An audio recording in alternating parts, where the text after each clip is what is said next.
First question is, how do you deal with the legislators, considering that Labour Party is probably not in control of the legislative arm of the government?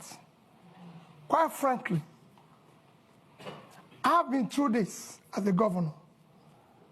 When I was elected and sworn in as the governor, I have 30 House members, not from my party. In fact, nobody from my party was involved.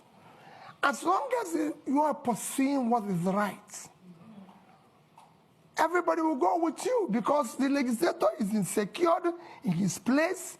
He knows that his people are without job, and that's what he wants. He wants development.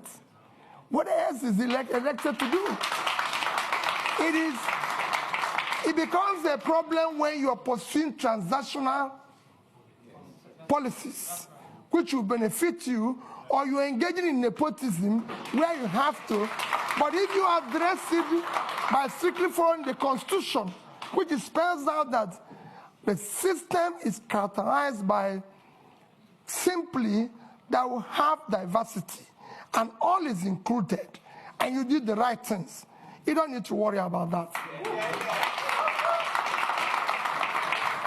On the issue of IPOB, maybe you're not following me. Even yesterday, I spoke about Biafra being ended 53 years ago.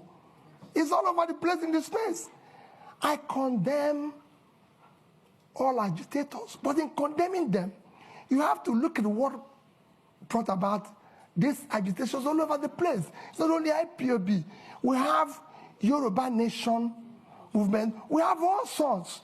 When you have created this level of massive poverty, where 63% of your population is poor, you're going to create all sorts of problems.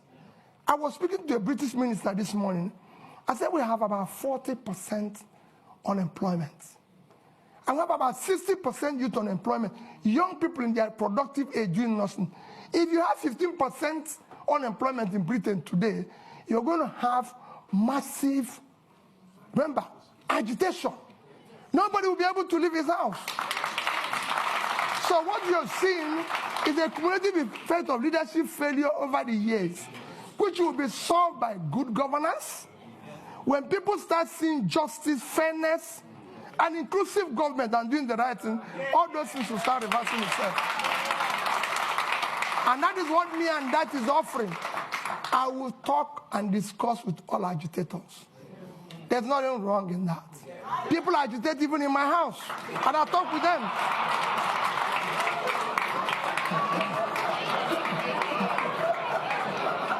So I'll deal with everybody. I'll show you of that. Don't worry about that. On the issue of health, yes, we have a problem with health. We have underinvested, and because our government have not prioritized our development agenda, everybody knows that the only measure of development that is recognized globally today is Human Development Index. And this is hanged on 3 items: life expectancy, which is health. And we are low in that. Nigerian life expectancy today is about 50-something, as against the global average of 72. So we're low. Same in education. So it's to prioritize that. I just gave somebody an example. In the past 5 years, from 2015 to 2021, Nigerian budget in health is under 2.5 trillion naira for 200 million people. It's unacceptable. Even this year, our budget for health is about 1.5 trillion. Our budget for education is about 2 trillion.